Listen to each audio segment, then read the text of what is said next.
विशिष्ट महर्षि और प्रभु रामचंद्र जी का ज्ञानमयी संवाद सुनते हैं द आर्ट ऑफ लिविंग के फैकल्टी स्वामी वैशंपायन जी की वाणी से।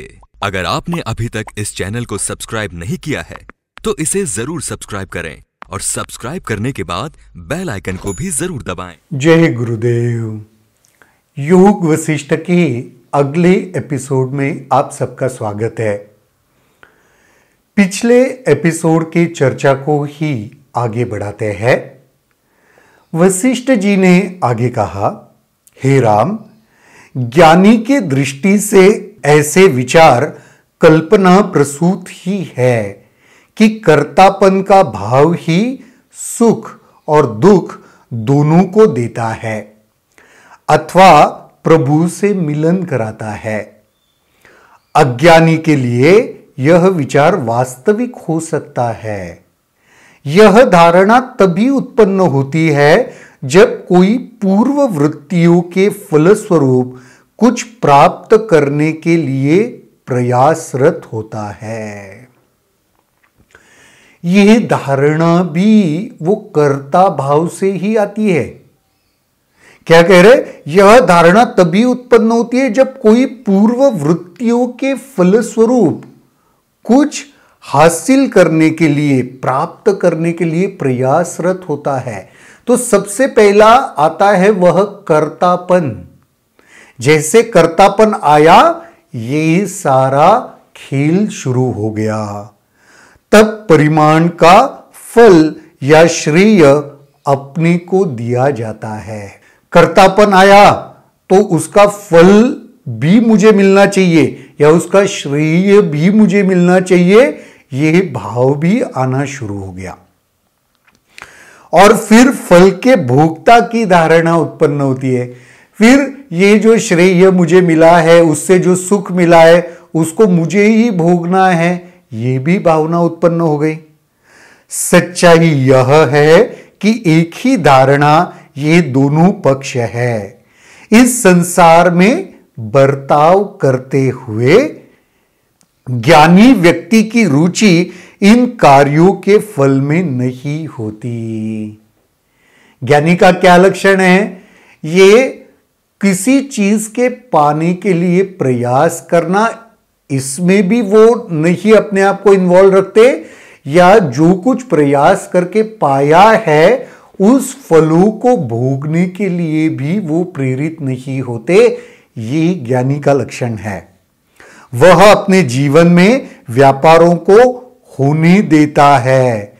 वो कुछ करने के चक्कर में नहीं पड़ता, जो हो रहा है उसके साथ रहता है। न किसी चीज को रोकना है, न करने के लिए कुछ बहुत प्रयास करना है। ऐसी ज्ञानी की स्थिति होती है। वह इन्हें अपनी आत्मा से भिन्न नहीं मानता, परंतु विभिन्न मानसिक स्थितियों वाले व्यक्ति के लिए ऐसा नहीं कहा जा सकता। मन जो कुछ भी करता है वह कर्म है। वाह! आज योग वशिष्ठ में कर्म की एक और बहुत सुंदर व्याख्या वशिष्ठ जी बता रहे। मन जो भी कुछ कर रहा है ना, ये कर्म है। यानी हम शरीर से जो भी कुछ करते हैं वह कर्म का हिस्सेदार, भागीदार नहीं है, पर हम मन से जो जो करते हैं ना, वो सब कर्म का सहभागी या भागीदार हमें बनाता है। इसलिए मन ही कर्मों को करता है, शरीर नहीं करता। तो जो भी कर्म हम कर रहे हैं वो मन से हो रहे हैं, शरीर से नहीं।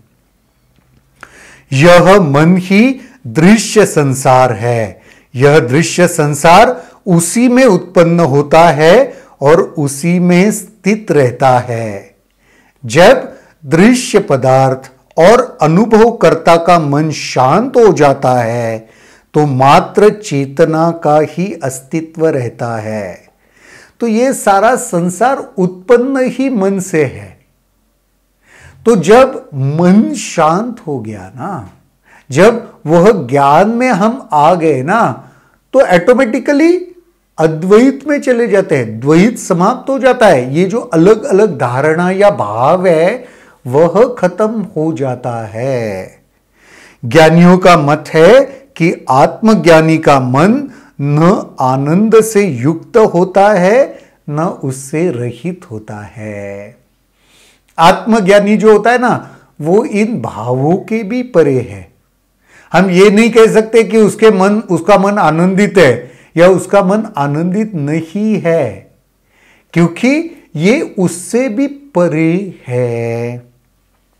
न उससे चंचल है न ही स्थिर, न उसका मन चंचल है न स्थिर, उसके परे है।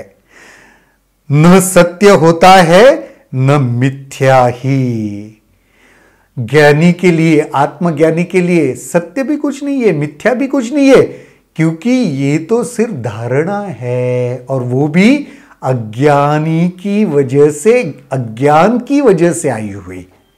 चेतना इस दृश्य संसार में वैसे ही आनंद पूर्वक अपनी भूमिका का निर्वाह करती है जैसे कोई खेल खेलता है।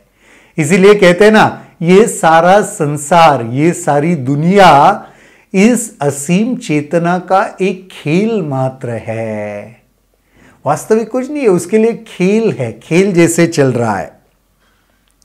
मोक्ष की धारणा भी उसके मन में नहीं उठती, न बंधन की।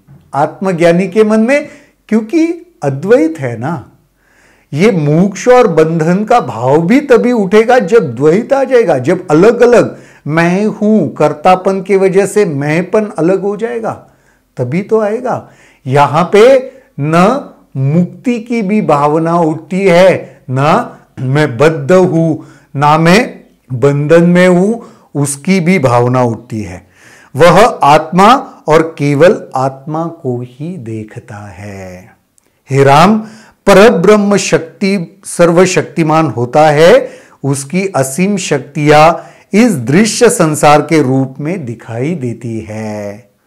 वास्तविकता, अवास्तविकता, एकता, विविधता, आरंभ, अंत आदि सभी द्वंद्व ब्रह्म में ही विद्यमान होते हैं।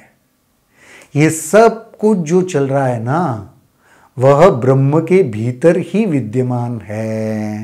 राम ने पूछा, प्रभु, ब्रह्मा तो दुख से मुक्त होता है, परंतु उसमें उत्पन्न ब्रह्मांड दुखों से भरा होता है, ये कैसे संभव है?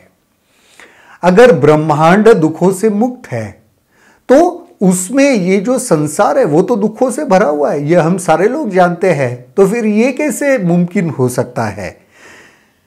इस पर वाल्मीकि जी ने कहा, यह सुनकर वाल्मीकि जी कह रहे, यह प्रश्न सुनकर वशिष्ठ जी ने कुछ समय चिंतन किया और फिर वशिष्ठ जी ने यह कहा, निश्चय ही राम की समझ तीव्र नहीं है, क्योंकि उसके मन में मलिनता है, अभी भी पूरी तरीके से वो शुद्ध नहीं हुई। यदि उसका मन शुद्ध होता तो तत्क्षण ही उसकी समझ में आ गया होता। ये कैसे मुमकिन नहीं है वो। अतः कहा गया है, जो किसी अज्ञानी या अर्ध जागृत व्यक्ति को बताते हैं यह सब कुछ ब्रह्म है, वह नरक में जाता है। इसीलिए कहते हैं, अर्ध ज्ञानी व्यक्ति जो तैयार नहीं है ना, उसके लिए ये ज्ञान देना भी नहीं चाहिए, क्योंकि नरक में जाएगा। इसका मतलब क्या? ऐसा ज्ञान अगर ठीक तरीके से हम समझ नहीं पाए तो हो सकता है सुनने वाले के जीवन में कंफ्यूजन ही हो जाए। उसके लिए ये कह रहे हैं। वशिष्ठ जी ने कहा, ब्रह्म दुखों से मुक्त है या नहीं, इसकी जानकारी का पता तुम्हें स्वयं को लगाना होगा, या फिर आगे चलकर इसे समझाने में मैं तुम्हारी सहायता करूंगा। तो अभी राम जी को और कुछ अनुसंधान करने की आवश्यकता है, ये वो कह रहे हैं, क्योंकि कुछ जो रहस्य होते हैं ना बहुत ही सूक्ष्म स्तर के होते हैं, तो अगर सफिशिएंट अनुसंधान हमने किया नहीं है तो वो काफी बार पकड़ में नहीं आते। तो इसलिए वशिष्ठ जी कह रहे कि और तुम्हें खुद को ढूंढना पड़ेगा, और हां इसको ढूंढने में या उसको जानने में मैं तुम्हारी जरूर सहायता करूंगा। इस एपिसोड के लिए इतना ही। अगले एपिसोड में देखते हैं और चर्चा में आगे क्या आता है। तब तक के लिए जय गुरुदेव।